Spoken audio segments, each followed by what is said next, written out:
Hi there, I'm in Thai village on the border of Khoi Buri National Park, home to 300 wild elephants in southwestern Thailand. And this is the site where the majority of the projects in my master's portfolio take place. I'm here on the border of this national park where the elephants come out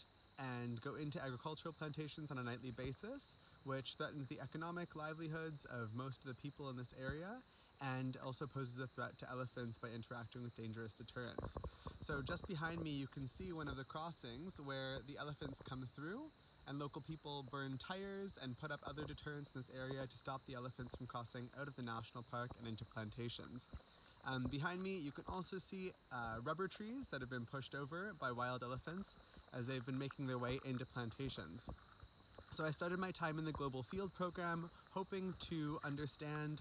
how we could effectively mitigate this and keep elephants inside of the national park rather than coming out into plantations. But I very quickly realized that it wasn't about trying to keep the elephants in and keep people out, but more so about how we could build social, economic, and ecological resilience in these communities experiencing human-elephant conflict. So I got to meet a local leader in this area named Thanasit Pibunwachanakon, and he and I decided that rather than trying to create fences and keep the elephants out, that we would engage local people and other farmers in this area in a participatory action research workshop where they selected species and designed an experiment to determine whether planting alternative crops, or crops that elephants don't eat, has the potential to create ecological, social, and economic benefits for local people experiencing human-elephant conflict and seeking coexistence with elephants. So he invited me to live on his land, which I'm walking beside right now, where I've been living for the last 2 years while I've been in the Global Field Program. And this is where we held the first trial ever conducted in Thailand in a systematically and scientific way, to determine which species elephants find less attractive than pineapple, which is the commonly planted crop in this area. And so we conducted the trial just here on the border of the national park, where you can see behind me now there is actually a field of citronella and lemongrass. So we trialed 12 experimental species, and we found that lemongrass and citronella were not only the most resistant to elephants, but also the most resistant to drought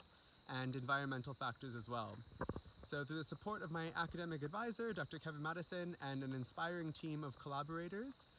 we've been able to take all of this research that have been conducted through several projects through the Global Field Program and all 3 of my inquiry and action projects, focusing on the social, the ecological, and then the economic benefits of the alternative crop planting model. And we are currently preparing that as a scientific publication that will be submitted by the end of this year. And local people have been engaged in every step of the way, from designing the experimental plots and the research, choosing the species that would be studied, collecting the data in these experimental plots on a monthly basis, reporting that data back to other members of the community, and even all the way into becoming co-authors on the scientific publication and expanding this research into other plots, into neighboring farms in Thai village. So that has been a huge takeaway from the Global Field Program, and especially the community engagement and just a sustainable, ethical, and equitable way that international researchers can work with and in local communities in a way that empowers local people to drive community-based conservation in their areas.